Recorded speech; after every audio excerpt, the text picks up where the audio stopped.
First of all, we are very pleased to have such a distinguished group of people, both the scholar and the expert of political Islam, but also the one that has been the official, current, or the former official who has served in the ranks of the political Islamic, mainstream political Islamic movements in different countries. So therefore, this will create like atmosphere for cross-pollination, for cross-exchange of ideas and practices. We wanted, how the political Islamic movements officials see what they have seen from their own experience, but at the same time, how the scholars are evaluating what they have seen is taking place after the Arab uprisings, the transformation of the political Islamic. And we also would like to, this is not only about the political Islamic movements. As the title you see, it says the political trends in the Sharq region after the Arab uprisings. And given the centrality of the role that the political Islamic movements has played and has both shaped but also themselves were shaped by the events of the Arab uprising, we thought that it will be appropriate to start with the transformation of the political Islamic movements in the aftermath of the Arab uprisings. But nevertheless, this will lead to the study of other social trends in the Middle East. So without further ado, I would like to invite Ustaz Waddah Khanfar, who is the president of Sharq Forum, to deliver his opening remarks. And afterward, right afterward, we will be proceeding to the first session of this conference. Ustaz, please. Assalamu alaikum wa rahmatullah. Bismillah ar-Rahman ar-Rahim. The major question that a Sharq Forum has been established in order to answer is what kind of region, what kind of Sharq we are going or would like to see in the next few years, especially after the current turmoil that is taking place in our region. That, of course, includes various dimensions. One of the most important dimensions is the security architecture of the region, and the second one, the economic as well, and the economic architecture and the economic landscape that we would like to see in a region that could achieve prosperity and interdependency. And the third one is the issue related to the political and social movements in this region and what kind of role that these movements should play in order to establish stability, especially the fact that we are going through major issues related to sectarianism and also related to various ideological and intellectual trends of thought that might need to be revised in order to proceed forward. Therefore, we have started a few months ago with the security architecture, and out of that conference that we had on security, we established a task force which is supposed to consist, or it consists of 10 to 12 researchers from various backgrounds and different specialties who will look at the issue of what kind of architecture this region should have, coming from various backgrounds and studying various models from the European Union to the Latin American associations, to the African Union, and to many other associations across the world. So that is on track right now, and we expect a delivery of a report or a delivery of findings soon. And once that is done, a Sharq Forum is going to announce it and to also put it again amongst various levels of scrutiny and discussion across the region.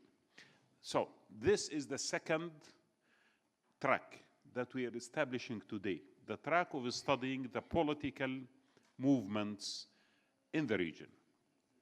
We start today with Islamic movements or political Islam, but we are moving from political Islam into pan-Arab nationalism or to nationalism in large, then we are going to speak about other movements that exist in this region that has a say in the future of this region.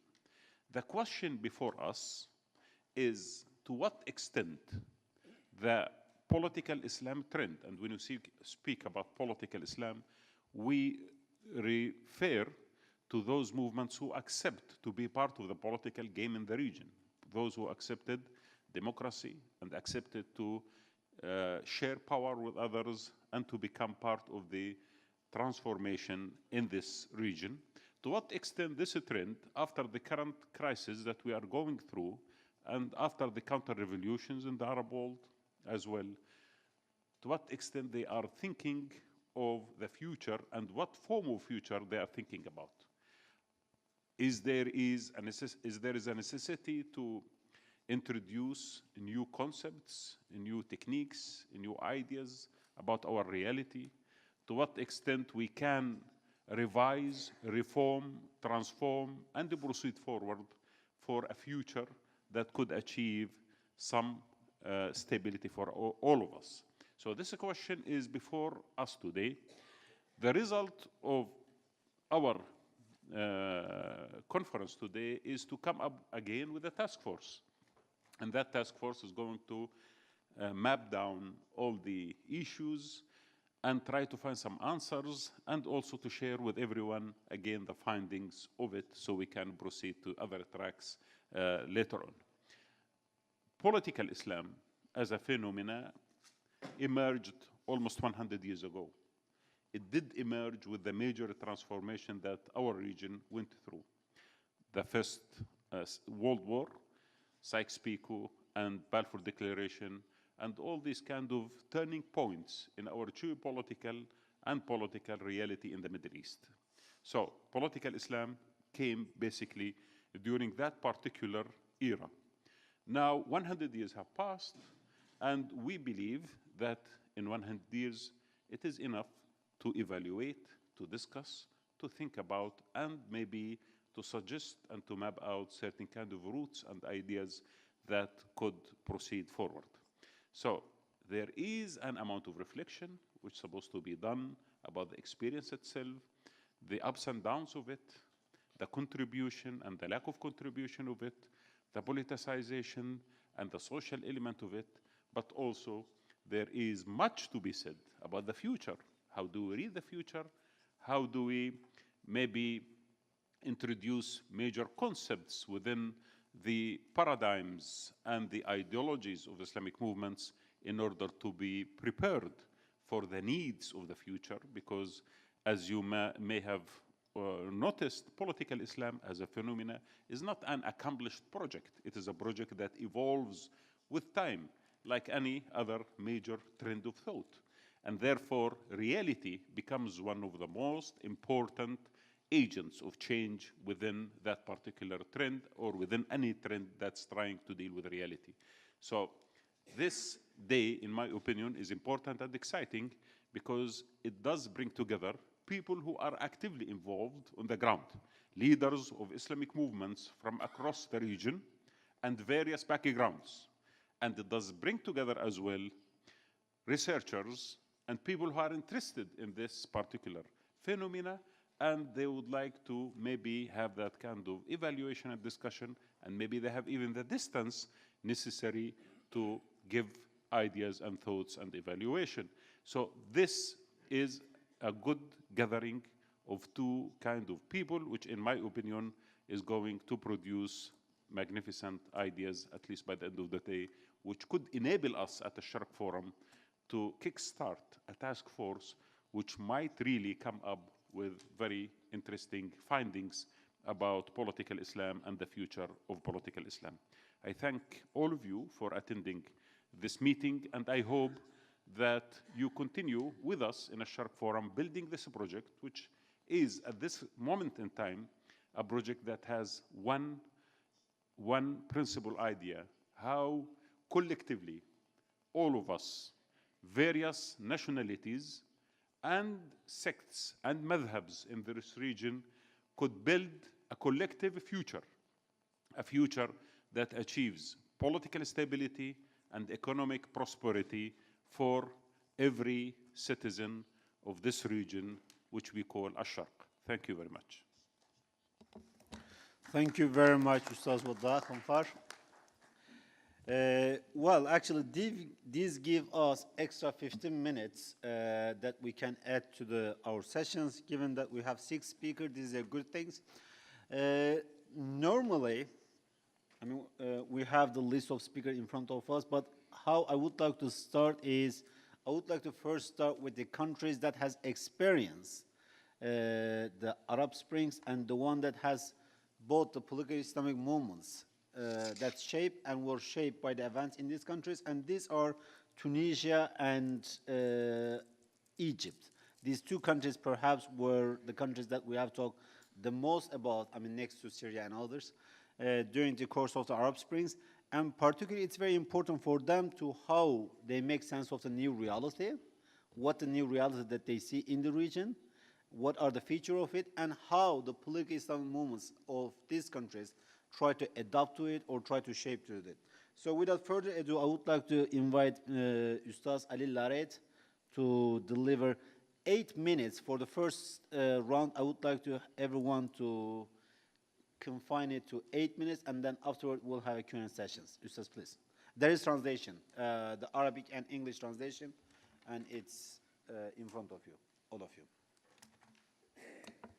بسم الله الحمد لله والصلاة والسلام على رسول الله. السلام عليكم أيها الملأ الكريم. شكرا لمنتدى الشرق وللأستاذ وضاح والأستاذ غالب على التقديم وعلى الدعوة وعلى إثارة هذا الموضوع. الوقت المحدد لي قصير والموضوع طويل، وأنا أقدم حوصلة في الحقيقة. منطقة الشرق بصفة عامة تعيش تحولات عميقة في مستوى الشعوب والأنظمة والحركات السياسية والثقافية، وعلى رأسها الحركات الإسلامية، أو هذه المسمات الإسلام السياسي، وهو مصطلح لا أعتمده ولا يعبر عن الحركات الإسلامية في تقديرنا، وإن استعمل بصفة عامة من بعض الإعلاميين والسياسيين. كما تعيش هذه المنطقة صراع نفوذ عليها لثرواتها ولاعتبارات استراتيجية أمنية، وحتى لبروز حركات إسلامية وصلت إلى السلطة أو في طريقها إلى ذلك، وكذلك لما ظهر فيها من تنظيمات إرهابية خطيرة. الثورات العربية أدت إلى سقوط أنظمة واستبدالها بأخرى ديمقراطية أو في طريقها إلى أن تكون كذلك، أو إلى إصلاحات سياسية في عدد من الدول وما زالت في الطريق. وفي بلدان أخرى، في بعض البلدان، أدت إلى سقوط الدولة واندلاع صراعات مسلحة، صراعات سياسية تتغذى أحيانا من الطائفية أو القبلية ومن التدخلات الأجنبية المتناقضة المصالح، وما يجري في سوريا واليمن وليبيا يمثل نموذج في هذا. لم ينتهي الربيع العربي، فالحراك ما زال مستمرا، وحيثما أمكن تسوية المشكل السياسي، أي الاتفاق على نظام سياسي بطريقة أو أخرى، بتوافق أو بانتخابات، فإنه يمكن أو أمكن بعد ذلك المرور إلى معالجة الاضطراب الأمني والمشاكل الأمنية، وكذلك البدء بمعالجة القضايا التنموية. وحيثما عجز الفرقاء الوطنيون أولاً والمتدخلون الخارجيون ثانياً على التوافق على التسوية السياسية، على إيجاد شرعية سياسية، فإن البلاد تعيش مأساة أمنية، ولا يمكن بالتبعية التصدي للقضايا الاقتصادية والاجتماعية، بحيث تتأكد أولوية السياسي، أعني أولوية الاتفاق على الدولة وعلى شرعية الحكم فيها. كل هذه البلدان التي حصلت فيها ثورات تعترضها 3 مسارات رئيسية: مسار سياسي، وهو الاتفاق على شرعية السلطة والديمقراطية والحرية أو جرعة منها، وهو مفتاح، ومسار أمني، ومسار تنموي، هذا زيادة على منهجية التعامل مع مظالم الماضي التي إذا توغلت فيها دولة قبل أن يصلب عودها فإنها ستزيد في فرقتها وفي صراعاتها الداخلية. أنا أتحدث بشكل عام، ولكن هذا الذي أقوله يصح على تونس وعلى عدد من الدول الشقيقة العربية. الحركات الإسلامية لها تجربة عريقة وطويلة في المعارضة، وأغلب التنظيمات إسلامية أو غيرها والحكومات والنقابات والمواطن كلنا لنا تجربة في كيفية التعاطي مع قضايانا في ظل نظام مستبد. أما التعاطي مع الحرية والديمقراطية فهو ضعيف جدا أو ليس لنا فيه تجربة، ويحتاج إلى تعلم وإلى وقت ومصابرة، ويحتاج إلى الوعي بأن الديمقراطية تفرض التزامات وطنية ودولية وتسمح بطرح كل القضايا حتى تلك الصادمة للرأي العام وخاصة العربي والإسلامي.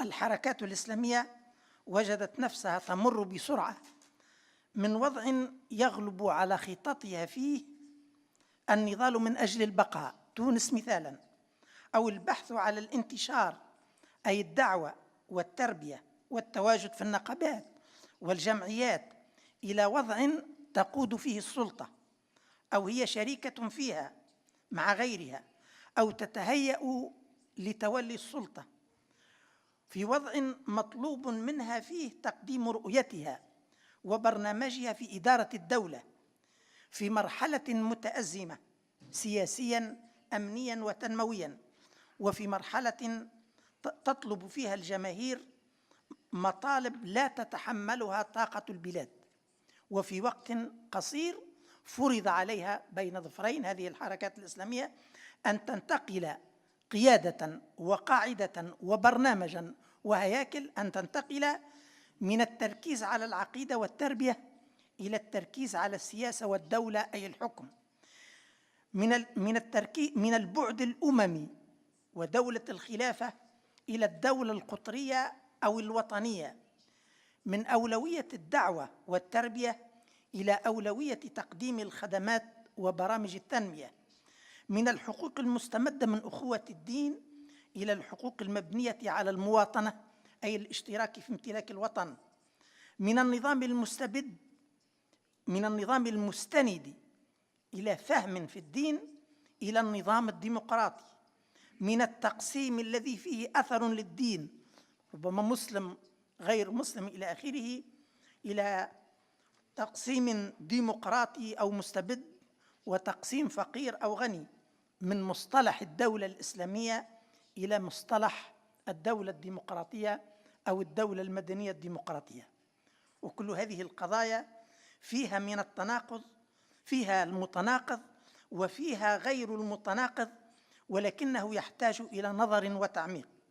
أدت عملياً ونظرياً في داخل الحركة الإسلامية إلى مراجعات جوهرية في الفكر السياسي وفي الخط السياسي وفي إعادة ترتيب الأولويات، أولويات جديدة مثل حماية الدولة من الانهيار أو العمل على إعادة بنائها بسرعة، لأنه لا حرية ولا حقوق ولا عدل ولا تنمية خارج الدولة، وإنما الفوضى والهرج والتدخل الأجنبي وإحياء الانتماءات الثانوية القبلية والطائفية. وأدى أيضاً إلى أن تظهر أولويات جديدة لدى الحركة الإسلامية مثل الاستقرار وحماية السيادة الوطنية والديمقراطية والتعايش ضمن النظام الدولي القائم على الدولة الوطنية ذات الحقوق والالتزامات في المواثيق الدولية. وكل هذا أدى إلى ارتباك كبير في الحركات الإسلامية، فما زال التحول داخلها عسيراً ويؤدي إلى انقسامات تماماً كما هو داخل أغلب الأحزاب الأخرى لدى اصطدامها بحقائق جديدة وبموقع جديد هو المساهمة في تسيير الدولة والمسؤولية عنها. صعوبة ونقص الخبرة في إدارة الخلاف السياسي حتى داخل التنظيم الواحد، والسياسة معروفة أنها من أكثر العوامل انقساما، تكثر فيها الخلافات وتكثر فيها الطموحات، وبالتالي يسري على الحركات الإسلامية ما يسري على غيرها وإن كان بدرجة أقل. وخبرتنا في إدارة الخلافات بيننا ليست طويلة ولا كبيرة. ثمة انعطافة فكرية نحو فكر المقاصد، أي مقاصد الإسلام، وتجاوز الفهم الحرفي والتأمل في الرخص الفردية وفي الرخص الجماعية، وإعادة بروز لأبواب المصالح ودرء المفاسد والنظر في التعليل والتقليص من الأحكام التعبدية في المعاملات أعني. ثمة تنظير للدولة المدنية كنظام يتماشى والإسلام أو يحقق مقاصده. ثمة وعي متزايد بأهمية الوحدة الوطنية وبمخاطر الانقسام على أساس الدين أو الطائفية أو القبيلة. ثمة وعي متزايد بأن الذي يشكل الدولة المتعددة الأعراف والأديان والقبائل والمذاهب هو السياسة، هو إقامتها على أساس المواطنة، وكل ذلك يحتاج إلى تجذير وتطوير فكري. ثمة وعي بفك الاشتباك بين الدين والسياسي، وذلك من خلال تشكيل أحزاب لها أولويات الأحزاب في الدول الديمقراطية، أي البرنامج الاقتصادي السياسي الاجتماعي، وفسح المجال للدعوة في غيرها. وبصفة عامة تشهد الحركات الإسلامية تطوراً رغم الارتباك في مجال الفكر السياسي وفي الأولويات التي تصبح وطنية بدل أن تكون حزبية، وفي الهيكل أيضاً.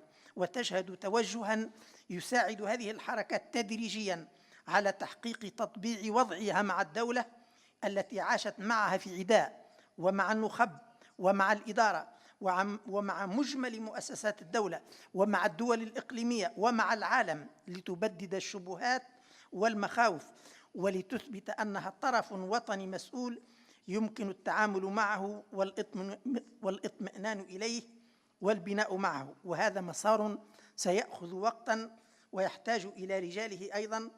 وفي أحد أحاديث النبي صلى الله عليه وسلم وهو يخاطب الصحابة ويؤكد لهم النجاح، وبأننا سيتم الله هذا الأمر إلى الإسلام حتى يصير الراكب من صنعاء إلى حضرموت لا يخاف إلا الله والذئب على غنمه، ختم بجملة هي محل الاستشهاد: ولكنكم قوم تستعجلون. نسأل الله سبحانه وتعالى التوفيق، وشكرا. Thank you very much, Ustaz. It was a good overview, but nevertheless, you have served in different capacity. You have been one of the leading member of Al-Nahda party. You have served as a minister as well too, a former minister of interior. You have been in opposition as well too. So the three questions to you, like one of them, since the Arab Spring, as a movement, what were the two most important challenges that you have experienced? Because your latest Congress has, for instance, generated much discussion internationally. Secondly, domestically, because you became both opposition and then governing party as well too, what were the two most important challenges that you have faced since the Arab Springs? And regionally, what were the two most important challenges that you have faced internationally? So we can turn to this after, we finish with other speakers as well too. Now I would like to turn to another speaker who has been a very important figure during this transformation. I'm talking about Ustaz Amdarrak. Amdarrak is currently leading a think tank that is focusing on Egyptian Institute. But besides being a think tanker, he was also a former official. He served as minister under the presidency of Mohamed Morsi as well too. So, Ustaz, the coup in Egypt perhaps has been the most defining moment of the Arab uprisings, and also perhaps one of the events that has been the most consequential on the course of the political Islam movements across the region as well too. So, from this perspective, when you reflect back on your experience, and when you also try to understand the new reality of today, what are the trends that you think that we have been observing since the Arab uprisings that is very much shaping the political Islam movement. Okay. Bismillah ar-Rahman ar-Rahim. Thank you very much, Ghalib, and it's very nice to see you all. Actually, what I understand, the scope of this first session is making sense of the new reality. So I will try to direct my talk within this context, and also try to answer the question that Ghalib directed to me. If we want to look at the new reality that is now prevailing and that is resulting following the Arab Spring and the Arab uprisings, we can very clearly define four distinct phenomena related to the region. The first one is the failing regional order in terms of the Arab League, of course, and in terms of maybe even the GCC partly, the crisis we are seeing. And very quickly we are seeing some sort of distinction between two main axes. The first one, which includes the countries that were heavily involved in the Arab Spring, which represent the peoples who were at that time aspiring for major change in the region. This is the change axis, if you will. And this is confronted by the anti-revolution axis that very quickly formulated, and the main task of that axis is to make sure that the change does not happen. Okay, so this is a very clear distinction of the systems that are being formulated right now to replace the traditional order in our area. The second phenomenon, you can group in this one, you can group maybe three distinct things. One of them is the formulation of some failed states, or the creation of failed states, and also, if you will, going back to tribal trends, and also a lot of humanitarian crisis. You can group all these together to get a very clear phenomenon in several countries, particularly of the Arab Spring countries, particularly in Libya, Syria, and Yemen. And if we are talking in terms of political Islam, if the political Islam, what is called political Islam, and I agree with Dr. Raid that the term political Islam is a bit confusing. Nevertheless, everybody knows what we're talking about, so let's use that term. In the region, following the eruption of the Arab Spring, political Islam showed very clear trends to match and be consistent with the democratic norms and democratic values. In terms of aspiring to form democratic institutions, going into democratic elections, and accepting results of democracy, actually to the extent that they were heavily criticized by what is called the revolutionary forces in our area, particularly young people, and some of the other movements saw that political Islam movements are going too quickly into the formulation of a new state with institutions, democratic institutions. So they were actually being criticized for that. But nevertheless, it was a very clear trend. So, but what happened is that we have the first group that are the failed states that we're talking about right now, including these countries, which actually destroyed all prospects of having democratic states with democratic institutions formed, and the political Islam movements in these countries were actually nominated to have a certain important role in the politics of this region, one degree or the other. So rather than having these countries contributing positively to the change movements, they became great problems themselves. So they constituted a very big problem, not just to its people, but also to the whole region, to other countries like Turkey, for example, or and others. So now they are these countries were nullified and were taken out of the positive camp of change, one way or the other. The third phenomenon, which is the return, the big return of the phenomenon of oppression, major oppression. And of course, the big representative of this phenomenon is Egypt. Following the military coup in 2013, Egypt has followed a different model, which is a military state that gradually was forming until it reached what we are seeing and observing, everybody is seeing right now. This is not, the country is not failed yet. Of course, there is a potential that the country fails with time, but the country is still holding itself together under a major oppressive regime, doing everything it can, and saying this actually in public, that we are drifting from politics. The president says that I'm not a politician. So we're not talking about politics, we are talking about a military camp in all prospects.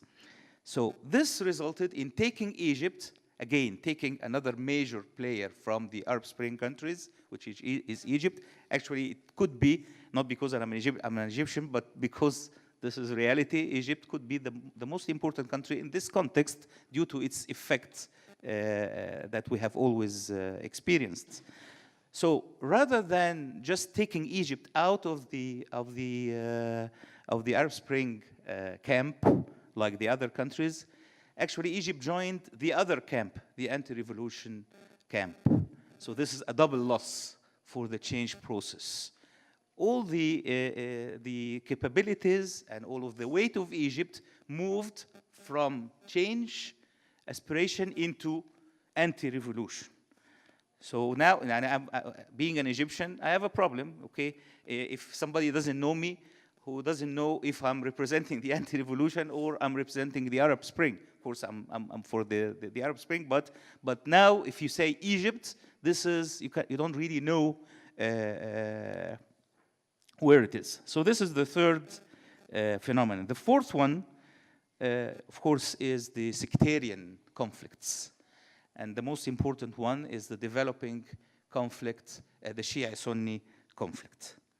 I'm not going, of course, into the details of this, but very quickly the region turned from a big hope and a big optimism for change to the better, to democracy, to freedom, to all these things, into a miserable place.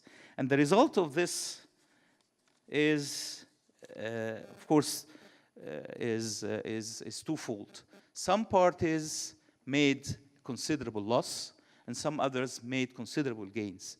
The parties that made considerable loss, obviously, are the Arab Spring countries, the ones that I described.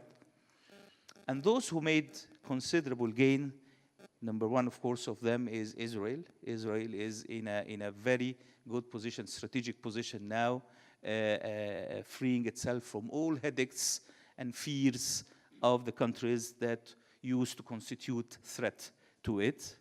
And not just that, it actually managed to attract some of the major countries in the area to its camp. Of course, talking about mainly Egypt and Saudi Arabia, of course, in addition to the Emirates. So now these three countries, together with Israel, constitute the main camp of the anti-revolution. So this, Israel is a big winner. Of course, Iran also came out a big winner. Iran had the opportunity to expand its influence, to go into dimensions and to fill space that was made due to the retreat of other major forces in the area. The United States, of course, is somehow also a winner because it gave the United States the opportunity to concentrate on its major area of interest, which is China, and to some other extent Russia. Russia also became a winner that got a big foot into the area after the era of the Soviet Union. One of the major winners is actually the ideas, if you will, the extremist ideas that constitute what we may call the Daeshanization of Islam or political Islam. Of course, this mess allowed these ideas and its representatives to expand quite largely in the area. And actually the ideas that presented by groups like that were found quite attractive by many young people who actually lost hope in the normal and safe change process that they were aspiring to. Everything the youth of 2011 were aspiring to achieve actually is not happening. So this is a major step. So unfortunately this is a bleak picture. Last thing I want to say is that if we want to look at the future of the area, unfortunately, in my opinion, I do not see stability. I do not see any kind of peace in the near future. We are seeing the crises that erupted a few years ago are continuing with no prospect of solving. We see new crises being opened every day. Every day you wake up and you don't really know, you say, Bismillah ar-Rahman ar-Rahim, what's going to happen today? You don't really know what is today, and by the end of the day, if you don't follow the news, you find a lot of stuff. So this is actually a situation that is very prone to major chaos, and the political Islam and the moderate forces of political Islam have a major challenge in positioning itself within this mess. This is not the subject of the session, so we'll talk about it later. Thank you very much, Ustaz. I will also pose you a question as well, too. I mean, you have listed very clearly the changes and the transformation that has been taking place in the regional scene. But you are right now, I will say, president of a think tank. So you are a think tanker. So one side, it will be descriptive, what you have done, and another side will be prescriptive. So given what you have listed, as an observation, what kind of this so-called the new regional reality, what kind of impact did it have on the political Islamic movement, starting with Egypt? And the second part should be more prescriptive. If you are consulting them, let's say tomorrow, what would you suggest them to change, to adapt to the new reality of the region? So now I will be going to the Courtney Freer. Courtney is the researcher at London School of Economics, and she is an respected scholars and experts on the political Islamic movements, particularly on the Kuwait. And I would like to have a focus from the Gulf. Courtney, please. Thank you. Sorry, I have a cold, so if it's hard to understand me, I apologize for that. So basically, of course, post-Arab Spring, we have a focus increasingly on the rise of Islamist opposition, which has led governments across the region to focus on the Muslim Brotherhood. And then I argue, actually, the focus on the Brotherhood increasingly inside of the Gulf, which we've seen with the ongoing crisis, lies beyond regional politics alone. Rather, the persistent presence of Brotherhood movements inside GCC states has led their governments to articulate different policies towards such groups. Indeed, each of the Gulf states seems to have developed a distinct strategy in terms of how to manage the Ikhwan, ranging from a soft form of co-optation in Qatar to a harsher crackdown in the UAE. The Muslim Brotherhood, thus, I would argue, is seen as more politically threatening in kind of closed systems like Saudi Arabia and the UAE than in states like Kuwait and Bahrain, where the Brotherhood can openly participate in parliamentary elections. As a whole, I'd also argue that government treatment in the Gulf of Brotherhood organizations varies according to the degree to which regimes there consider Brotherhood groups linked to broader movements for political reform. So the more they seem to collaborate together to urge for reform, the more dangerous they're seen. And this is more so in kind of the more closed systems of the Gulf. And so now I'm going to give just a brief snapshot of each of the GCC states as quickly as I can, and then I think this will make clear kind of what's happening in terms of changing regional order inside of the GCC, and why we have this kind of anti-Qatar quartet of of Bahrain, Egypt, UAE, and Saudi. So I'll start with looking at Bahrain. So of course, Bahrain is distinct because most oppositional Islamist groups there are Shia. And so the Brotherhood has, of course, traditionally been allied with the ruling Al Khalifa family. That's not to say, of course, that the Bahraini Ikhwan is inactive. It has a political bloc as well as a social bloc. And in parliament, Al-Minbar, which is a political bloc, tends to support the government's position. It's interesting that the Bahraini foreign minister has openly stated that the Brotherhood is a terrorist organization, yet it hasn't formally been banned. Over and over, the Bahraini government has said that the Brotherhood there has a special status. And so it seems that the Bahraini government is kind of going along with this anti-Brotherhood rhetoric in the rest of the Gulf, but there does remain some Brotherhood activity at home. So then looking at Kuwait, you have a very different model. The Kuwaiti Brotherhood, I'd argue, especially since 2006, has become increasingly focused on broader political reform movements. So focusing on anti-corruption, focusing on getting an elected prime minister, things like this that are not seen, so very much pro-democracy rather than kind of a very narrow social reform agenda, which maybe they had adopted earlier on in the movement's history.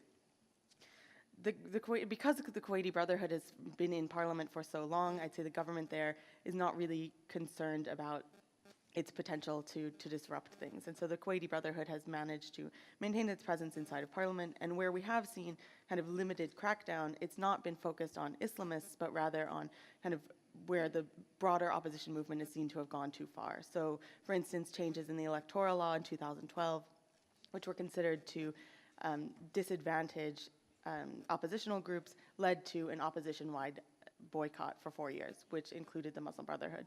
And so in Kuwait, you see this, the government's policies are again informed by their experiences with the Muslim Brotherhood. When we move to Oman, the Brotherhood, of course, is less relevant there since Ibadi Islam is kind of more dominant there. The Brotherhood did have an affiliate inside of Oman, but there was a crackdown in 1994, which led to the arrests of hundreds of people on charges of subversion. Some of those accused of subversion and of being Brotherhood members included a former ambassador to the US, a former Air Force commander, and 2 ministerial undersecretaries, suggesting that perhaps there was some kind of Islamist influence on government, but at present there's really no kind of organized Muslim Brotherhood group. And I think that's why we see Oman, by and large, sitting on the sidelines as the Gulf crisis unfolds, because there's not really a Brotherhood movement there. It's not very politically relevant, and so Oman doesn't seem to have a dog in the fight, so to speak, when it comes to this Gulf crisis. The Qatari example is also quite interesting because, of course, Qatar doesn't have an active Muslim Brotherhood branch. It was founded in 1975 formally, but even at its height was pretty informal. It didn't have a political branch. It only briefly had a publication, didn't really have a formal meeting group, so it was quite an informal organization. It decided to dissolve itself in 1999.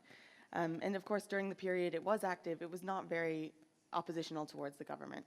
It decided to dissolve ultimately not due to government pressure or anything, but because members decided that after having done an internal study, that there wasn't so much that the Brotherhood could provide for Qatari citizens. And this begs the question of kind of what is the role of the Brotherhood in these very wealthy rentier states. So you have states wherein you don't need Islamist groups to provide social services. They're also not needed to compete in elections, for instance, in Qatar. And so there's kind of a difference in strategy in terms of how the Brotherhood would work in somewhere like Qatar. And so ultimately it has disbanded, and so any kind of remaining influence would be, I'd say, largely informal. But again, because the Qatari government never really had issues with the political issues or felt politically threatened by the Brotherhood, I'd say this has influenced its actions abroad towards not only the Brotherhood but other Islamist groups. They're just not seen as very threatening. When we turn to Saudi Arabia, I'd say that this is where we see most clearly that crackdowns on the Brotherhood coincide with when the Brotherhood is considered to be aligned with broader political reform movements. So of course in the mid-1990s, the Sahwa movement which was not exclusively brotherhood, but it contained some brotherhood members, was cracked down upon, and this was seen largely as a political threat, politically threatening, and included the brotherhood, and so the brotherhood was seen from that time forward, I'd say, with some periods of détente, as fundamentally politically threatening. In fact, in 2002, the Minister of Interior went so far as to accuse the Muslim Brotherhood of being, in his words, the source of all evils in the kingdom, which is, of course, pretty extreme. I'd say that this, of course, and of course, Dr. Jamal can talk more about this topic, but I'd say that really, since Mohammed bin Salman has risen to the ranks of Crown Prince, we see more and more anti-brotherhood rhetoric, of course, the jailing of 22 figures in September, just more and more crackdown, and of course this goes to the trend that we're seeing region-wide, I'd say, towards repression, and I think it is targeted to a certain, at least to a certain extent, in Saudi Arabia against Islamists. So finally, when we come to the Emirati example, I'd say this is the clearest example of a government which feels very much threatened by the Brotherhood at home, and therefore threatened by them abroad.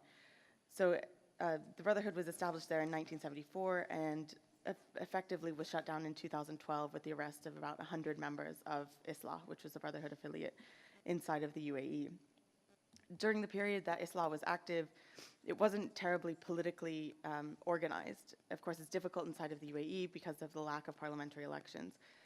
But because some members of Islah were involved in a 2011 petition which called for greater participation in government, then the Islamists were lumped in with dangerous political reformers. And so this led to arrests of 94 members of Islah.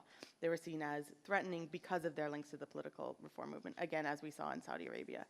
And so I think, of course, we see the Emirati and the Saudi stances kind of taking the lead in terms of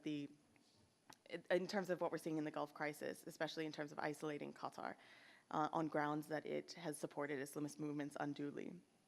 But I think also, and I'll close here, I think the fact that brotherhood movements managed to survive even in some of the world's wealthiest states and states in which they can't participate in parliamentary elections demonstrates the flexibility of the organization, as well as the appeal of its ideology and its ability to adapt its shape and its activities to suit different political environments. And I think because of that flexibility, the brotherhood in the Gulf, despite the ongoing crisis, is likely to remain socially and politically relevant in the region. Thank you, Courtney.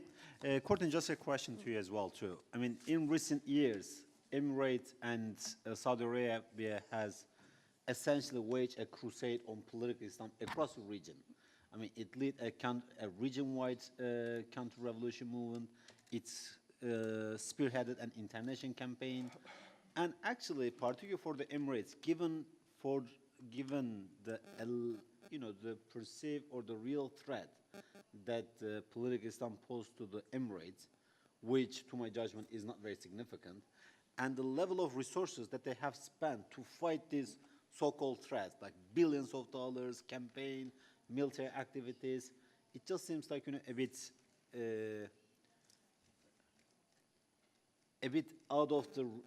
detached from reality. Given the new reality of the region as well, too, from Yemen all the way to Syria, do you see any divergence between Saudi Arabia and UAE now or in the coming years when it comes to the relation to the Muslim Brotherhood or the political Islam phenomena in general? So we'll come to you in Q&A sessions. Now, actually, I will leave Ustaz Jamal Khashoggi as last one because Saudi Arabia is an important actor there, and it will be good to have the remarks of the Ustaz Jamal Khashoggi as the last remarks. But now I would like to go to Turkey and Iran, particularly, how they look at this phenomena. Let me start with you with Ustaz Mehdi Eker. Mr. Mehdi Eker is the chairman of Foreign Affairs Commission of the AK Party.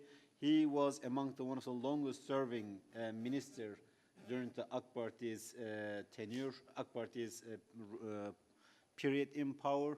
So particularly from Turkish perspective, you have been one of the, you have been an actor that has been part of this story from the start.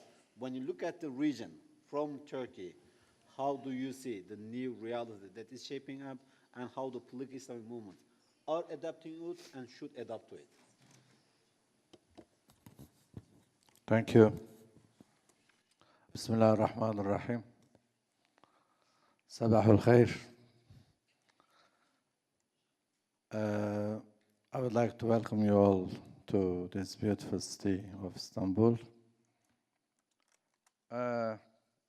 Well, I just would like to keep it very short, actually. But I will, of course, try to explain the issue that we discussed today. Starting the Jasmine Revolution in Tunisia and the Arab Uprisings, which swept across the Middle East, we saw the desire for transformation in the region, Northern Africa and Middle East. However, today, unfortunately, we see the region in turmoil. The elected president of Egypt, Mohamed Morsi, is still behind bars. Innocent children are still dying in Syria today. And Yemen is still fighting for freedom. And of course, in last decade, we tried to, as a Turkey, of course, to improve relations with both governments and the public across the Arab worlds. With the hope for change across the region, Turkey plays a very important, valuable, and strategic role. The 7-year-long war in Syria is a clear example of the shifting powers and the making of the new reality across the Sharq region.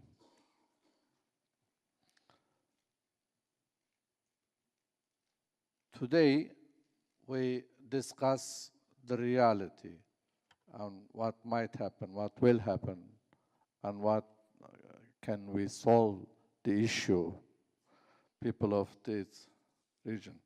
But I think prior to going in details, I will refer to a historical point. To me personally, the main issue that we should focus is that in last century, the globe has witnessed 2 world wars in last century. One was called First World War, and the other called Second World War. The Second World War is over. Simply because it was between the European states. It's over. How? How did they solve it? Via an integration project, namely European Union. When they face a problem, the remedy was to come together, to discuss the issue, and keep the peace via integration. Is, the project. But unfortunately, the First World War is still going on.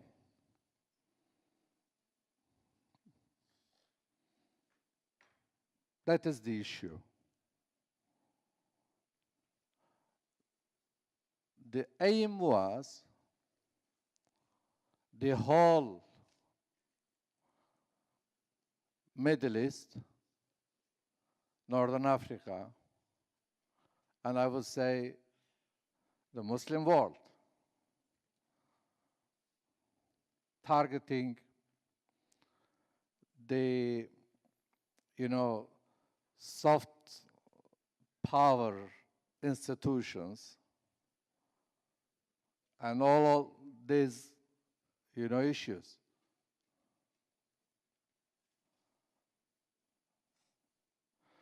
So what happened whenever two neighbors or two brothers or two families or two countries, sisterly countries, friendly countries, they have any dispute among themselves, the remedy and, you know, the suggestion was to, well, you can't continue with this, just divide. Just divide.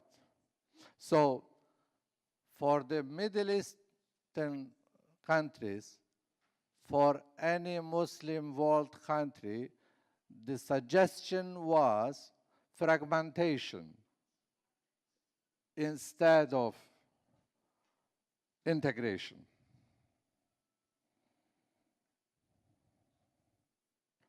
That is the problem. How much are we aware of this reality? I'm not, unfortunately, agree with the term political Islam.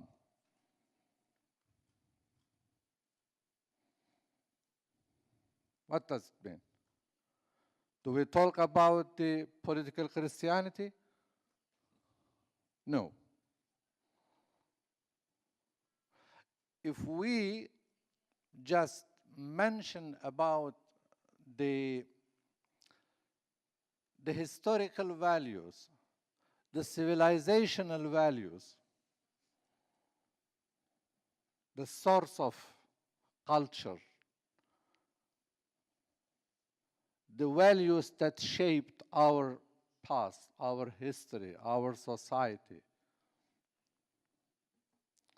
Yes, the people who live in this area, of course, are Muslim, and they have left behind a great civilization.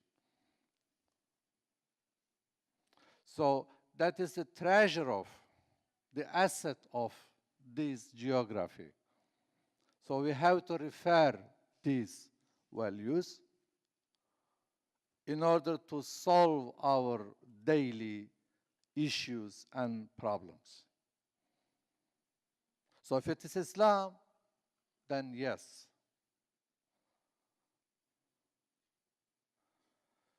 That is the problem.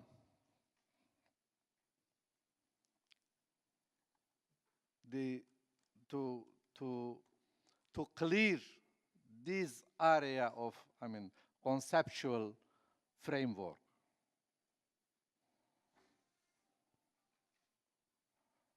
Unless we agree on this issue, I'm afraid it is very difficult to take steps forward. I leave just with this short message here, but give an example of our own party, the experience of our own party.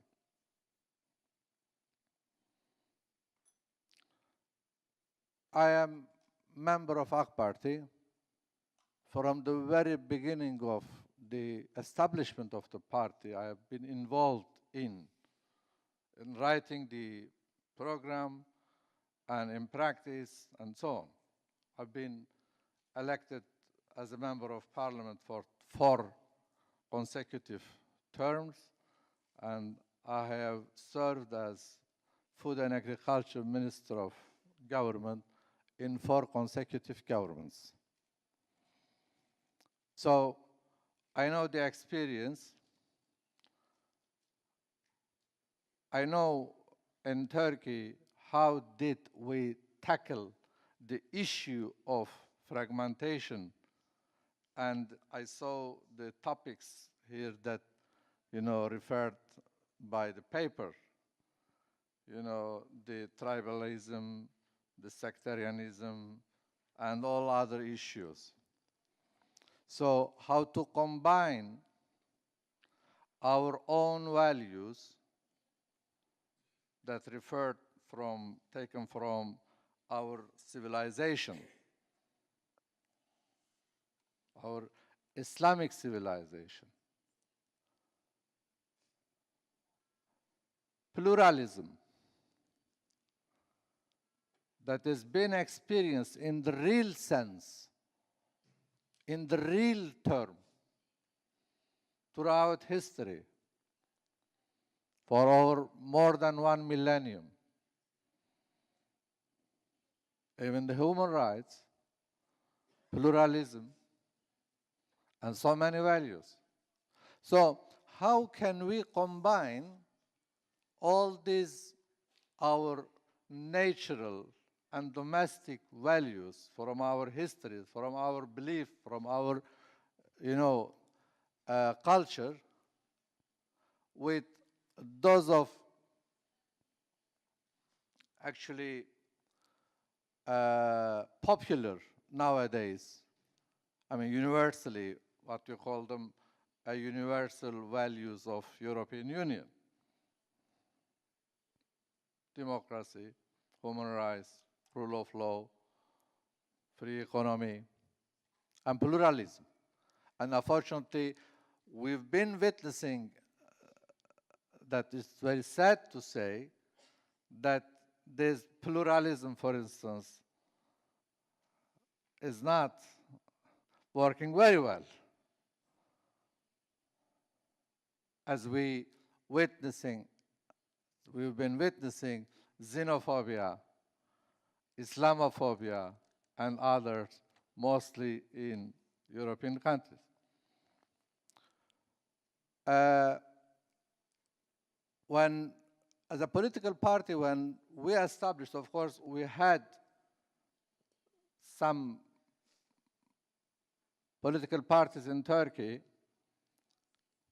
and the one that we shared many values with was called Welfare Party in 1990s. So Welfare Party, for instance, led by late Professor Erbakan, he reached to the 22% of the whole society at the utmost. We took an experience how can we really be successful in democratically having more, percentage of the whole society. That was our question, and we did it. We reached to 50%, even more than 50% of the whole society support. I think that's why, that is the secret behind our success in this country. How we did it. Simply, one, we stick to adhere to our native, domestic, historical, and of course, civilizational values. So we adopt these values and we express them that we are ready to implement these values. And the nation in this country, all ethnic,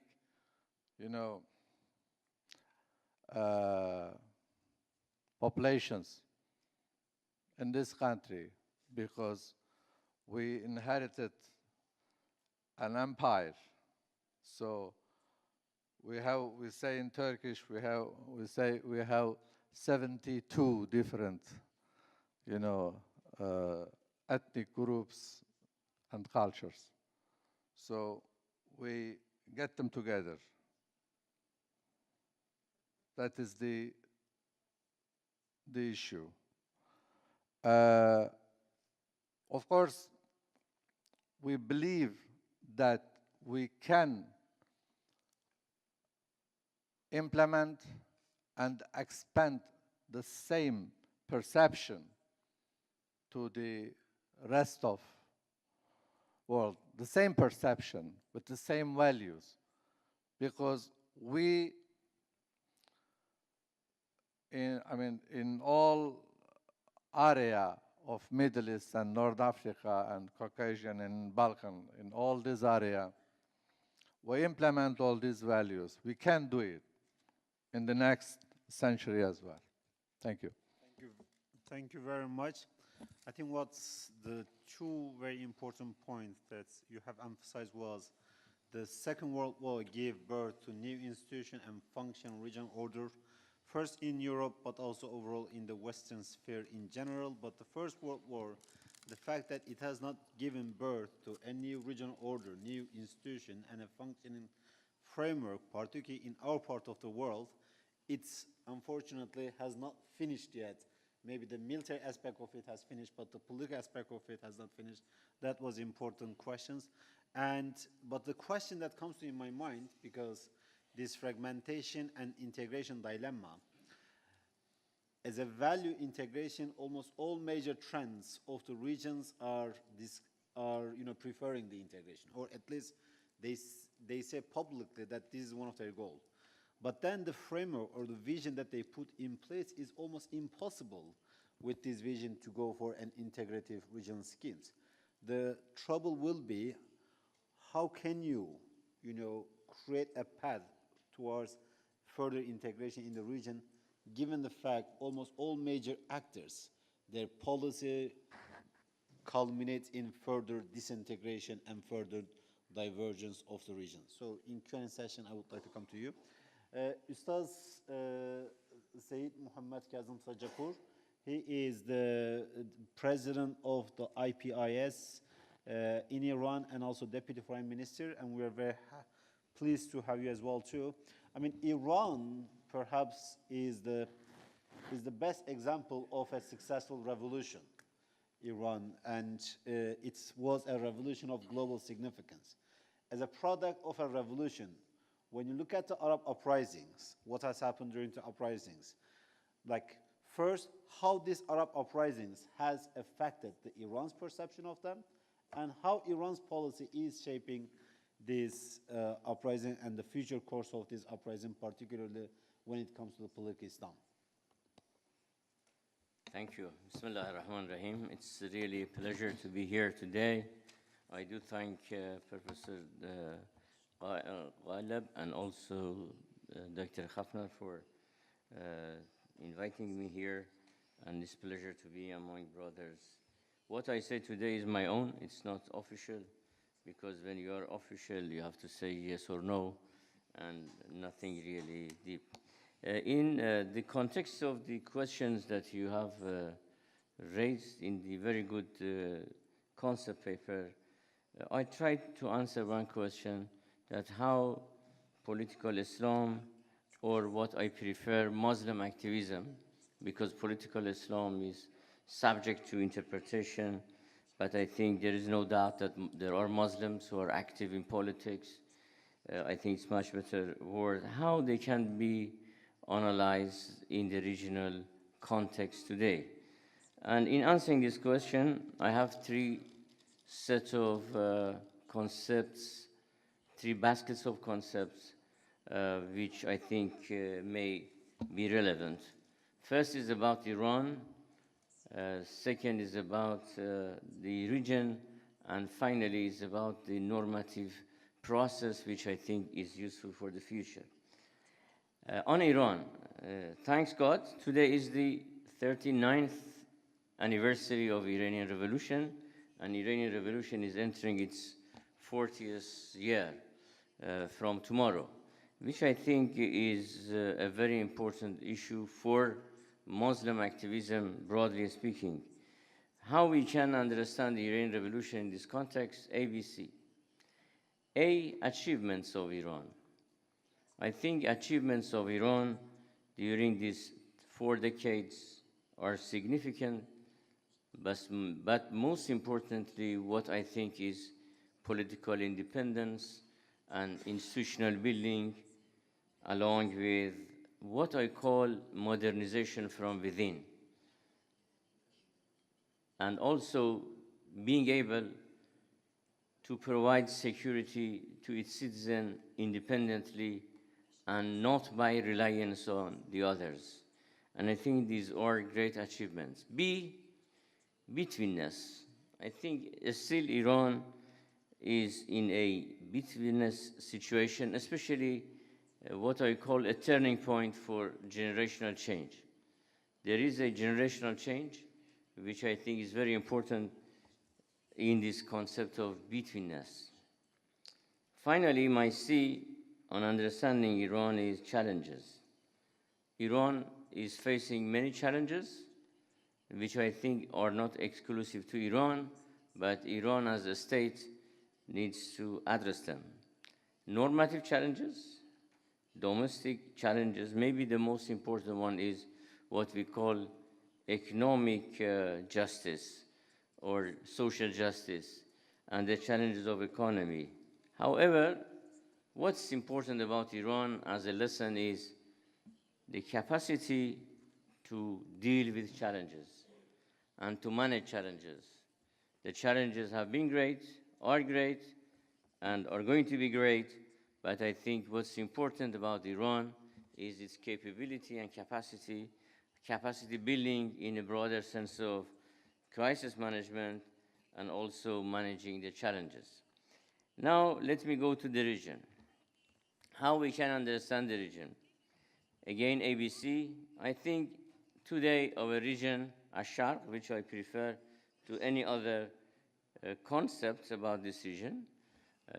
West Asia is good, Middle East is not good, but Sharq is much more telling. However, our region, first of all, A, is full of asymmetrices and polarity of actors. What I do mean? I mean that you have many actors today compared to the past, and they are not equal in their power and influence, and it creates a lot of space for action and also a lot of challenges.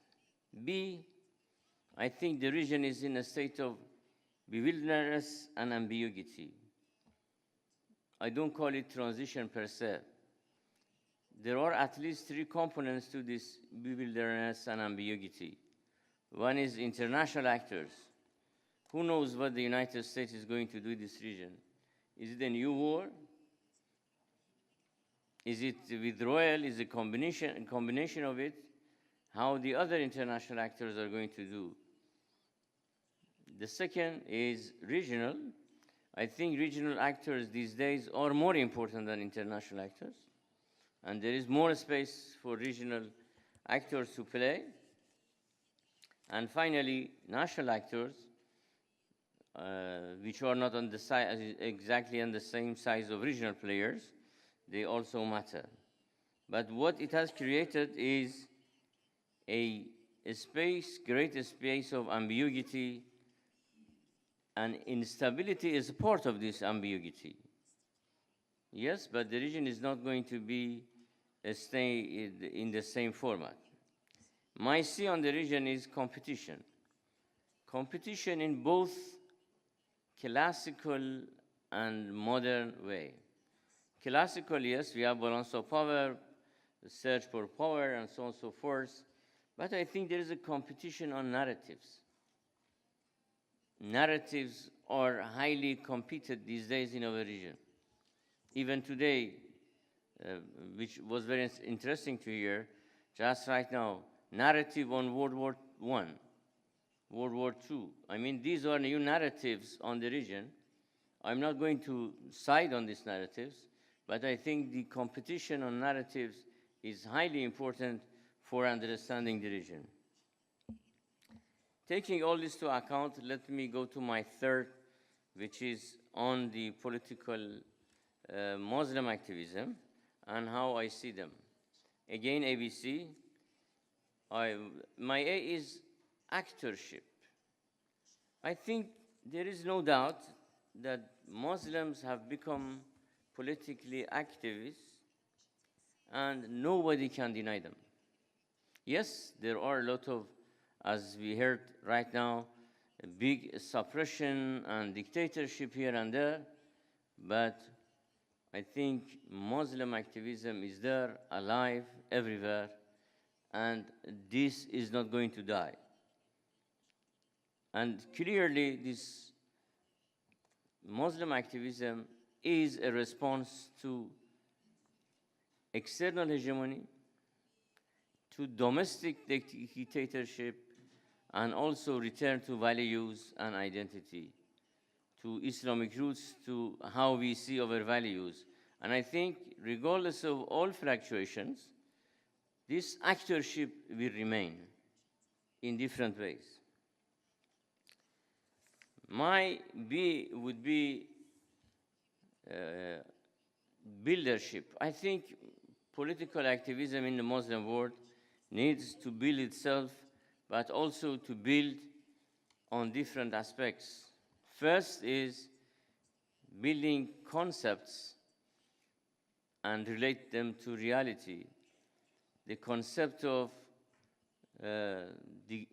democracy and how it can be in conformity with our values, I think is a building by itself, but it is a conceptual building. But also it requires a building in reality, and that means building between islands of the region. What's still, again, interesting for me about Ash'ar idea, that there are different people, but these people should be bridged upon each other. And I think this is a building process which requires both conceptual and practical interactions. Finally, I think on my C is a compass or a mapping for the future if we are going to take our actorship more seriously and our buildership more seriously also. We need a map, a compass, a normative one, which, borrowing from Islamic values and Quranic verses, I think rationality, Muslim rationality, Islamic rationality should be the base. And we read in Quran, وَجَلَ الرِّجْسَ عَلَى الَّذِينَ لَا يَعْقِلُونَ. Those who don't use their rationality would be in a bad state, would be in a dirty, let's say, dirty situation. And I think if we put this aql or rationality as the base, then there would come at least three components for activism and for buildership. One is identity building. By identity, I mean constructing identities in the way that is building the region together, not focusing on differences per se, but identities which incorporate, identities which are inclusive and bring everybody on board. Second, I think, is the concept of interest. The concept of interest is not just a materialistic, let's say, notion. It comes from aql. When you use your aql and rationality, you have to answer this question, what's to my interest? And I think what's to the interest of all is working together collectively and not losing sight. Finally, my final point here would be interdependence. Dr. Ghalib asked the relationship between Iran and Arab Uprising.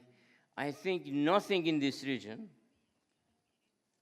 happens separated from other issues and regions. They are all related to each other. this region is interdependent.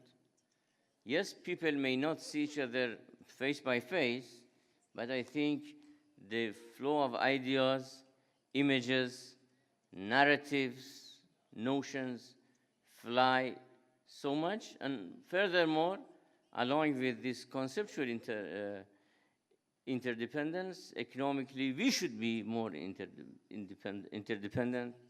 And I think a good example, which is very interesting, is how Iranian-Turkish relationship is becoming more interdependent, and interdependency, especially on the economic side, is gradually and incrementally seen on the stage.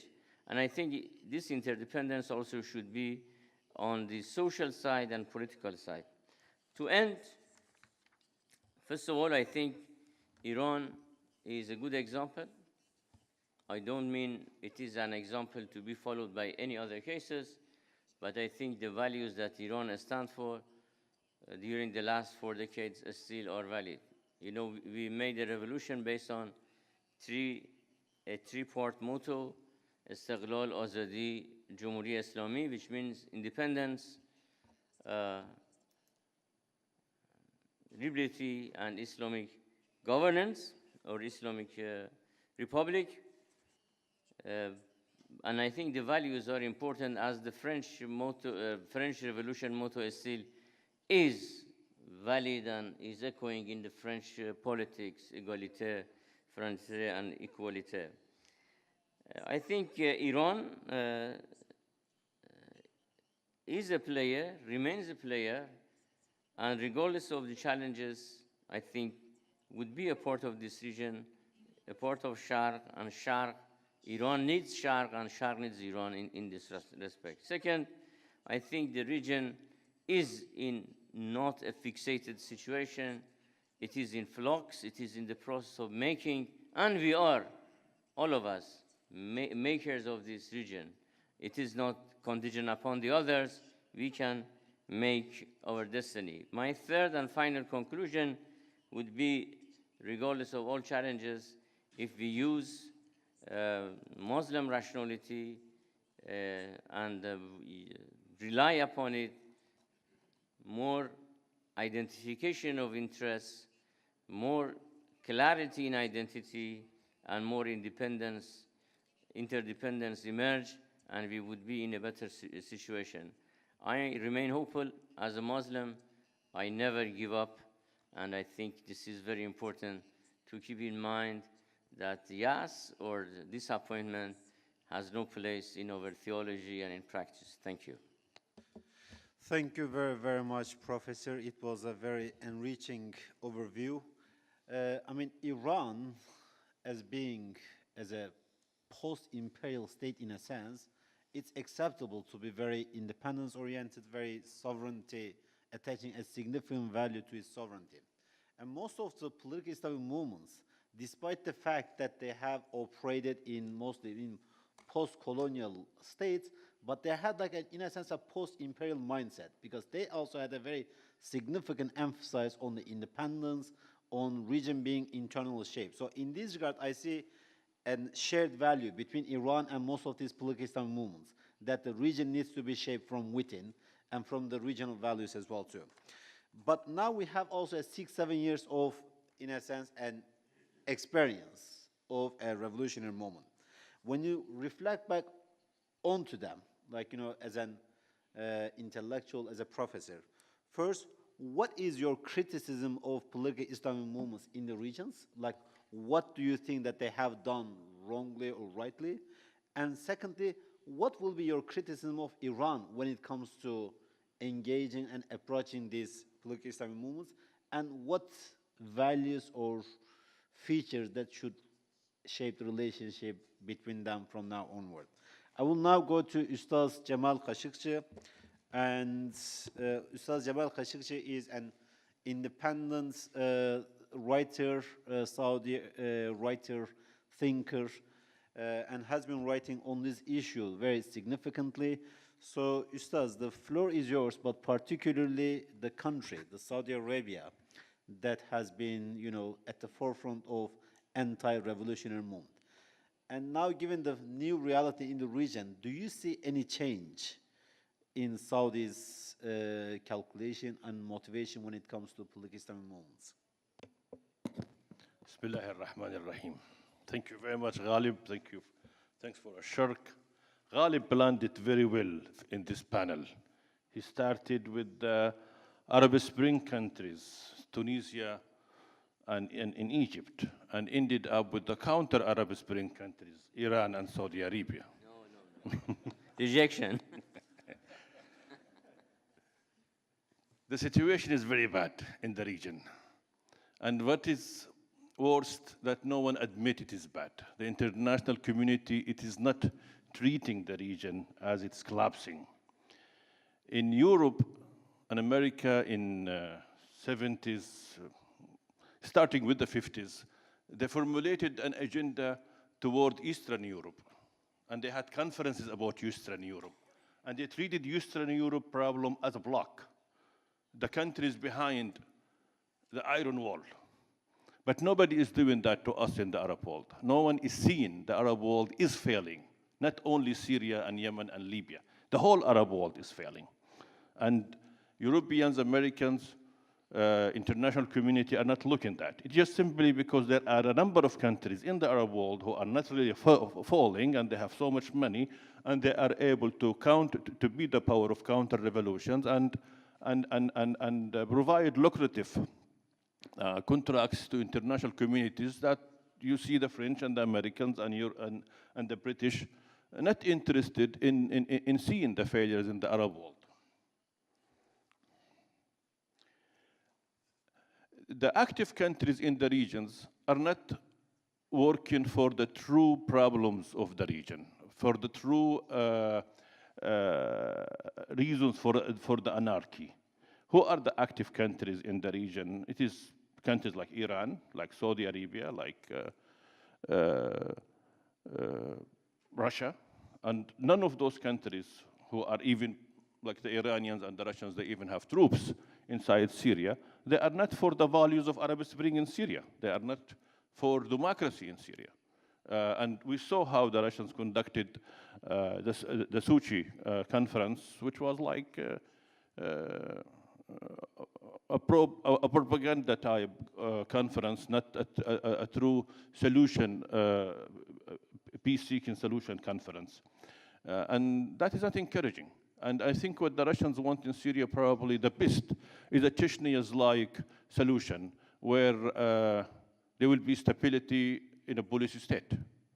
But of course, that is contrary to the essence of the of Arab Spring. The United States, who could be a player, it should be the player. It is not. It has lost its directions in the region. When they came to Syria, they were to fight ISIS. Now they are just allied with the Kurdish minority in Syria, and the United States should play a bigger role. And that will take me to making the differences between looking at the situation from a micro perspective to micro. Now, rather than seeing the whole Arab world as failing, they began to see it in sub-countries, like in Libya, only in Syria, and from those regional countries, they began also to go more micro to a detailed problem in Syria. For example, rather than talking about the whole Syrian issue, now we will eventually see maybe a conference or a meeting or a bilateral discussion about the Kurdish problem in Syria, or only ISIS in Syria or in Iraq, or even in Yemen. Rather than looking for a solution in the whole of Yemen, now we will go to a micro problem in Yemen, the Aden problem, the southern problem in Yemen. So things are getting from bad to worst. Saudi Arabia, my country, has limited its options, and that's why it is unable to succeed in its aim for two things. Saudi Arabia, I think, was aiming for two things in the region: to bring back stability and to push Iran out of our out of our region. And it's failing at that because it wants to do the impossible. It wants to push the Iranians out of the region, but at the same time, it wants also to push political Sunni Islam out of the region, which is impossible because Sunni political Islam, it is the natural ally of, should be the natural ally of Saudi Arabia, and it is the forces that have no interest with the Iranians' dominant or hegemony plans in the region, because it's a cultural things and totally Sunni political Islam, which is aiming for more democracy, more people's right in the region, and less sectarianism, while the Iranians are more sectarianism. So it is very ironic that Saudi Arabia, rather than reaching out to political Islam, it is fighting political Islam, and at the same time it wants to fight the Iranians out. So it opted to the easiest solution, buy a contractor, Mr. Trump. We went to Mr. Trump, hoping that he will do this miracle to us. He will destroy both Iran and political Islam. But I think Saudi Arabia will eventually realize that Trump, despite his despise toward Iran and his refusal to Iranian role in the region, he just cannot deliver. He cannot fight on the behalf of the Saudis to push Iranians out, nor can he eliminate political Islam, because nobody can eliminate political Islam. So the Saudis will eventually learn that in a while. I hope we will see that soon. What is also ironic that while so many people assume that Saudi Arabia and Iran are having a proxy war in the region, which is true, we are having a proxy war, but in the same time we are both agreeing on the same results. We are both against people participation, democracy, and in the region. So somehow we and the Iranians are working hand in hand and at that front. But that will take me, okay, before I jump to the solution, I want just to say briefly that the bad situation in the Arab world is affecting even the stable countries. Saudi Arabia is being affected by the Yemen war, even though day-to-day life is not affected, except for when the Houthis attempt to attack Saudi Arabia with a missile. The people in the city of Riyadh or Jeddah don't feel it. It will be intercepted before it reaches, but it is something, it costs money to intercept those missiles. It costs hundreds of millions of dollars. The war in Yemen is costing Saudi Arabia huge. And maybe that is having an effect in the Saudi economy. So that is one thing. Iran is also being affected by its war in Syria and elsewhere.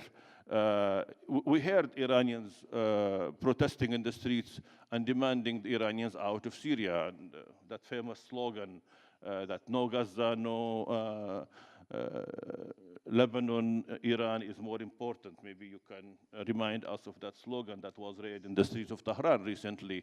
Iranians want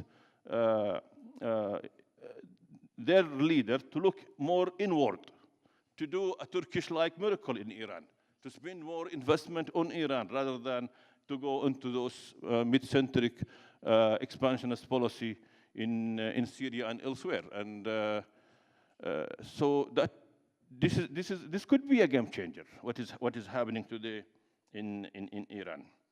And not to mention that Turkey, it is so expensive to accommodate 1 million Syrian despite the strength of the Turkish economy.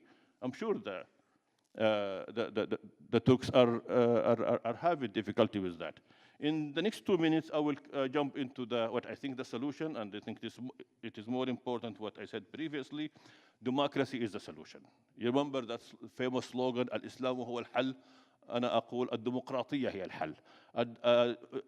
Democracy is the solution for all, for the Islamic movement, for the people who are seeking solution for the Middle East problem. All of the wars that we are going through in the Middle East are not because of sectarianism, they are not because of regionalism, it is because we lack the mechanism to elect a ruler. We, the Muslim, we have a problem that goes 1,000 years ago, حكم المتغلب. And with modern weaponry, حكم المتغلب cannot apply anymore. Al-Mutaghallib is not Mutaghallib anymore because there will be an outside force who will rearm him and he will go and continue in confronting what he defeated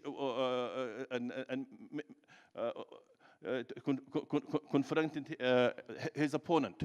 So in the past, there will be a decisive battle, and who win that battle will be Mutaghallib. That doesn't apply anymore. We have to seek democracy. And most of the wars we are having today in the Middle East is because of our inability to agree on a leader. When we fail on that, then sectarianism erupt, regionalism erupt, and foreign powers start interfering, and the situation goes from bad to worse. So democracy is a solution for people who are seeking a solution in the Middle East, and it is also the solution for the political Islam or the Islamic movement. Islamic movement have won. You might find it strange that I say that. They have won because the Islamic movement in the 60s was fighting to protect the role of Islam in governance or in the society, because Islam was under attack in the 60s. You remember those days, the people who are in their 60s and 70s in this room, they remember when they were ghuraba, when they were strangers in their schooling, when they had to pray in the back because the school will not allow, will not give them a praying hall, so they will pray in the back of the rooms or in the back halls. Islam was under attack in the 60s and the 70s, and Islam won. Now, Islam has become a choice of the people. Later on, the Islamic movement was trying for recognition. It has gained the recognition. So the only thing right now, keeping the Islamic movement from winning and playing a role, it is the lack of democracy. So the Islamic movement should push for more democracy, because if democracy prevails in any given country, they are going to win. So democracy is a solution for them, not Islam is the solution. Democracy is what will bring Islam success and victory. Thank you very much. Thank you very, very much. I mean, from your talk, what I understood is that Saudi Arabia, by trying to push Sunni Islam out of the region, by trying to push Iran out of the region, it seems that Saudi Arabia trying to push region out of the region, and which is not a very easy things to do. So now we'll have a Q&A session. We have 20 minutes, and what I will be very pleased, so please keep the questions very concise, very short, and to the point. So anyone that would like to raise any questions? Khalil. I will collect 3, 4, and then I will go back to panelists. Thank you very much, Ghalib. Thank you for the presenters. I just have a very short question for Mr. Mahdi, who spoke about the system that includes pluralism, rule of law, human rights. I believe that this system does not exist anymore, unfortunately. With the rise of populism, right-wing movements, Islamophobia, we're talking about a different world system now. To what extent do you think Islamist movements and the current regimes that seek a change can deal with this new kind of global system that doesn't stick to the old rules of the game? Thank you. Thank you.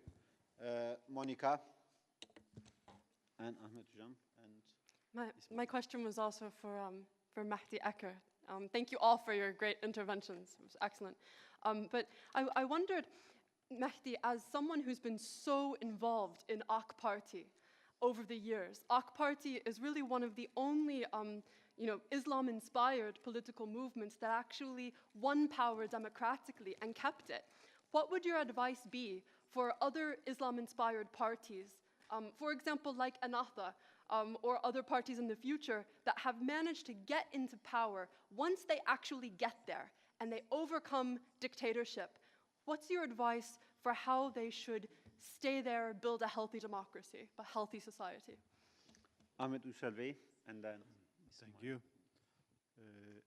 When I do my PhD on the coup against the Welfare Party, at the end I it was the beginning of 2003, and I thought democratic discourse in the AK Party in Turkey even would succeed as a model that, especially with considering the secular context we had and so many debates based on the debates we have with the political Islamic movement. Do we have Islam first or do we have democracy first? You may have Islamic rule like Sudan, which can fail, or some other places.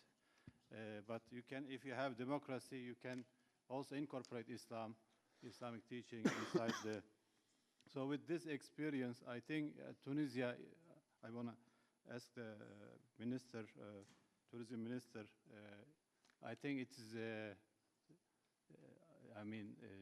do they value, do they give priority to democracy and people's consent than to the political discourse or the ideology?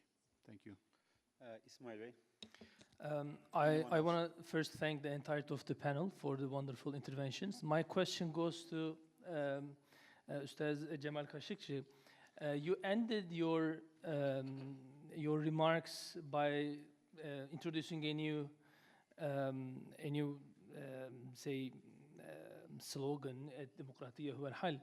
But it is exactly this democracy that Saudi Arabia finds, maybe in part also Iran, as a threat, an existential threat. My question is, what would it take Saudi Arabia to move toward that direction, or say the GCC alliance toward that? What would it take these actors to realize that this is the way to go and not hukm al-mutaghaliba?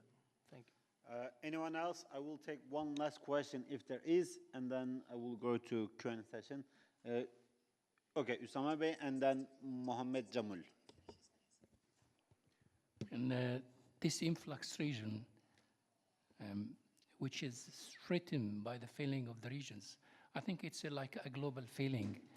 And with the absence or the insufficiency of the classic international organization like United Nations and the international councils, and the absence of the global will for real democracy in our region, how we can go, as Mr. Gamal said, democracy is a solution with the absence of the conscience and all the instrument and all the ways to lead to this democracy in such a dictatorship environment which is supported by the West. Thank you. Thank you. And then Mohammed Jamil. بسم الله الرحمن الرحيم. شكرا. أنا عندي 5 أسئلة للمتحدثين، ولكن على الأقل سأختار 2 من الأسئلة.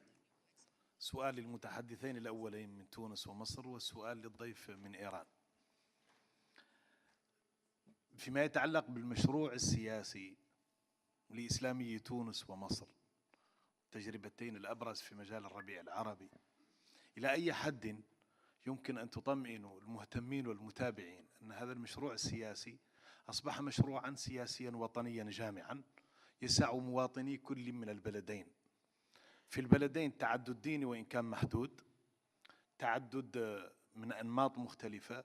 هل يمكن أن نرى في المشروع السياسي للنهضة والمشروع السياسي لإسلامي مصر كل أطياف المجتمع مطمئنة إلى أن هذا المشروع السياسي يسع الوطن وكل المواطنين؟ لا يكفي أن ترشحوا غير مسلمين مثلا في بعض الانتخابات على لوائحكم، ولكن نتحدث عن اطمئنان حقيقي لكل الساكنة لهذا المشروع السياسي بحيث تنخرط فيه. السؤال للضيف من إيران، يرى البعض أن جرعة البعد القومي والطائفي في السياسة الإيرانية جرعة مرتفعة. الدول عادة الشرعية بالنسبة للدول تؤخذ بعين الاعتبار مهما كانت أبعاد هذه الشرعية، ولكن الجرعة في السياسة الإيرانية يراها البعض مرتفعة جدا، بحيث أصبح الحديث عن أن إيران تريد أتباعا في المنطقة لا شركاء. كيف تعلقون على هذا؟ شكرا.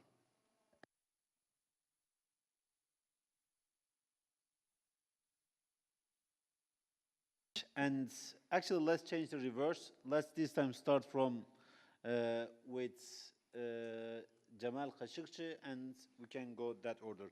But please, everyone, try to confine it to 2 minutes because we will close the session at 11:30.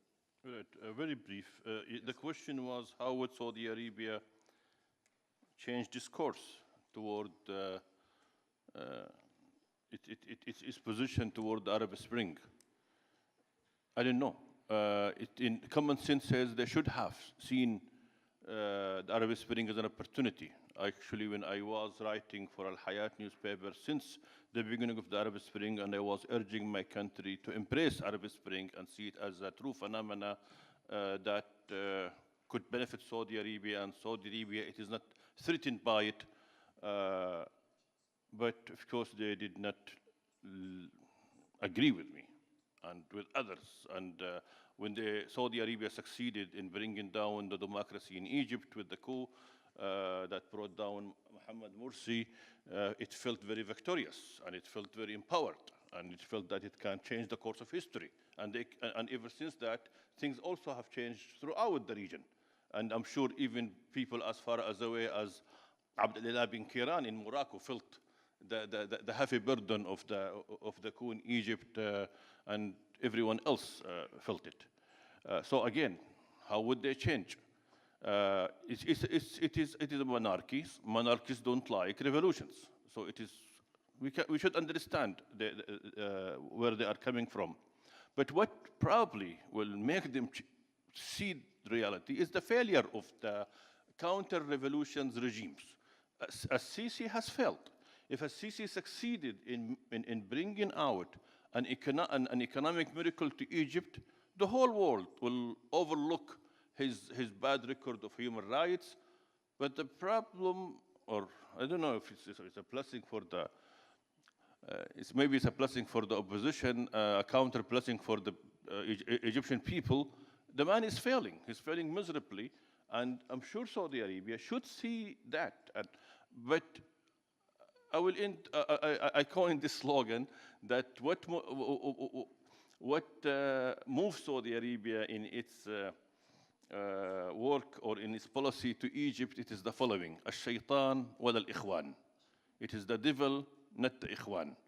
So they don't care what happened to Egypt, what happened to whether Sisi succeed or fail. He should stay in power as long as he will keep the brotherhood of pay. Of course, this is bad for Saudi Arabia at the long term, but they just don't see it. They are obsessed with their worries of the Arab Spring and of the brotherhood. Thank you. Thank you. I think on the sectarian issue, first of all, this is a narrative of last few years. I mean, this is a narrative which was developed that Iran is for sectarian just in the last few years, and it is one of the constructed narratives which at its heart has geopolitical interests and concerns, and Iran is not for a sectarian policy. Second, I think the issue of sectarian policy came after the collapse, it came to the picture after the collapse of Saddam Hussein and a constitutional frame in Iraq where the majority of Shia for the first time got a constitutional space. Then they said, oh, look, this is sectarian. While in the democracy as a solution, the constitution there provided this democratic space. And I think if you want to dig to the roots of the narrative starts at that point. The third issue is that Iran has been for the unity of Muslims from the day first of revolution, and you can go to the details of it on what different statements of Imam Khomeini. And here I would disagree with my old friend, Dr. Jamal Khashoggi, that Iran supported the Arab Spring. Actually, if you remember, even our supreme leader had a lecture in Arabic addressed to the people of Egypt and how we in Iran appreciate what they have done. But I think the issue with different, let's say, geopolitical agendas in the region vis-a-vis Arab Springs made different cases different.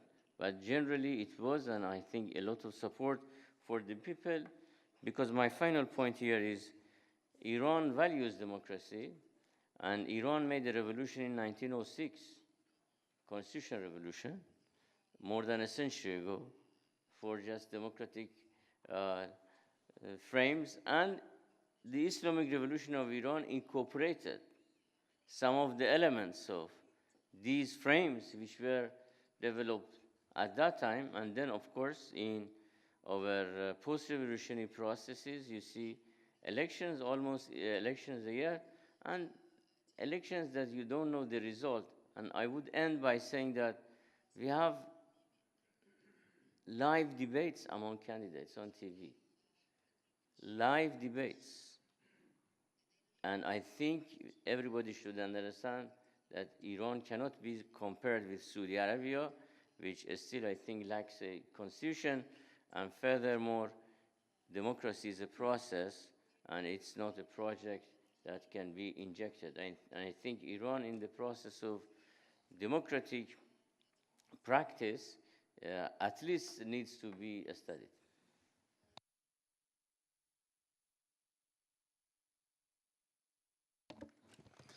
شكرا للأساتذة على الأسئلة. بالنسبة لحركة النهضة، موضوع الحرية وفروعها الديمقراطية السياسية وحقوق الإنسان وحرية الإعلام وغيرها مسألة مبدئية. نعتبر جوهر التغيير الذي حصل في الثورات العربية هو الانتقال من الاستبداد إلى الحرية، ونشبه هذا الانتقال بالحصول على الاستقلال، أي بالتخلص من الاستعمار، من الاستبداد، والحصول على الحرية والحصول على الاستقلال. لا شيء يساوي الحرية، لا ثمن للحرية لأنها أغلى من كل ثمن. هي هدف في ذاتها وطريق إلى غيرها من مجالات الحياة لإصلاحها. يمكن في دولة ديمقراطية أن تكون مشكلات اقتصادية واجتماعية، ولكن كل الدول الديمقراطية شهدت تحسن في جميع المجالات، وتقديرنا أن كل الدول المستبدة انتهت بالفشل حتى وإن عاشت في مسارها بعض التطور والتقدم. لذلك سياستنا كحركة محورها الرئيسي هو حماية الحرية التي حصلت، وأيضا حماية الدولة، باعتبار أن هذا الموضوع إسقاط الدول أو انهيار الدول حصل، وبالتالي صار عندنا أولويتان: حماية الحرية وحماية الدولة من الانهيار، حماية المجتمع من الانقسام، وبعدها تأتي بقية المسارات الأمنية والتنموية والاقتصادية. نعرف أن الطريق ما زال طويل والتحديات ليست قليلة.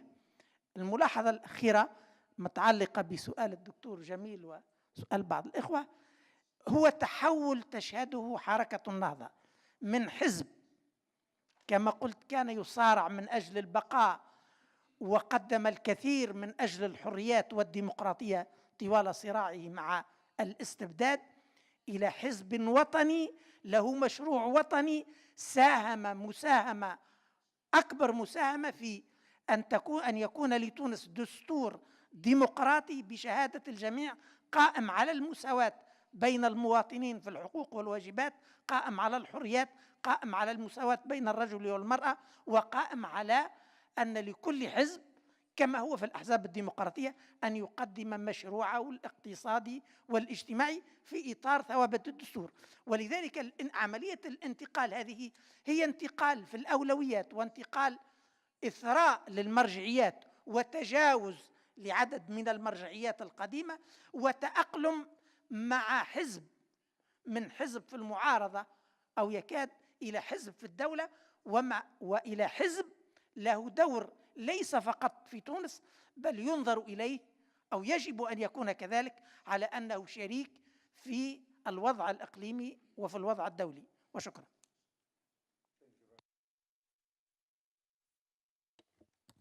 Thank you. Thank you very much. The question of Khalil. The, the values, democracy, pluralism, human rights, rule of law, and all others that actually accepted and try to be implemented in Europe, as these are called the European values. We know that unfortunately the practice at the moment, recently especially, is not, very good. I mean, we witnessed it recently, as the xenophobia and the Islamophobia and the far-right extremism and the extremist political parties in some European countries, increasing amazingly. And this, of course, the danger. So I think the main issue is that these values are the outcome and the result of a secular system throughout the history that experienced with a lot of sufferings, a lot of wars and problems. So, and the history did not go long, does not go long. It is all in 1940s, after Second World War. And that was actually, compulsory. I mean, because they had the big war, 82 million people killed in 2 wars. So at the end of the day, as I, indicated in my first part of speech, they came to an end and wanted to make a peace, an ending peace, which is, to me, is a very rational and, very acceptable one. Whereas the system and the values that I suggested for Al-Sharq area, it is the result of civilizational aspects. It is not throughout the historical experience of a secular system, but it stems from civilizational perception, because everything, especially pluralism, I would say, and the law of the rule of law, and even the law for the war, for the non-Muslim or any other, minorities, are all clearly, defined and been implemented. So these two, the comparison between these two systems is clear, and that's why I referred to the civilizational perception. I am from a city in southeast part of Turkey. I am native speaker of Kurdish language. A city called Diyarbakir. Born and grown in that city. So that city is one of the unique, the very, well-functioned and practiced example of multi-ethnicities, multi-religious, multicultural city. The Christians, the Jewish, the Muslims, the Turkmenos, the Kurds, and even Arabs, living for more than 14 centuries. So we have no problem with it whatsoever. So what I suggest and envisage for the Al-Sharq for the long run, that of course, there is a clear interconnectivity between the East and West and the globalization. All this, I agree with it. I have no problem whatsoever with any European values, the universal one. But the problem is the practice, especially for the long run. That is the issue. The second question for Ahmed's question of Monica, you know, what I would suggest for all political parties, I mean, with our own experience, that how we succeed in, you know,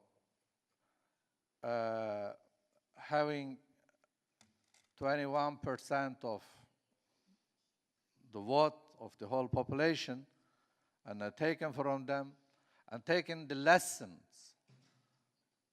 lessons from this basement and put it to more than 50%, is the empathy. It is the real sense of pluralism. It is to put and accept the will, the free will of the society. That is sustainable. Otherwise, you can't sustain. Because people, at the end of the day, if you contradict with their values, that is, you know, disregard of the kind of values that they have. I mean, no matter what they think, what they believe, as long as they have some beliefs, they have some, you know, cultural elements and so on.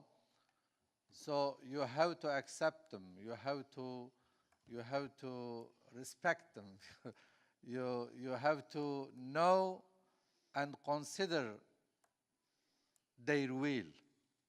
And if you are going to make any reform in your system legally, then you have to consider this. You have to put it. Otherwise, of course, the practice may change from person to person, from leadership to another one. That's, I mean, quite natural. But at least you can do it.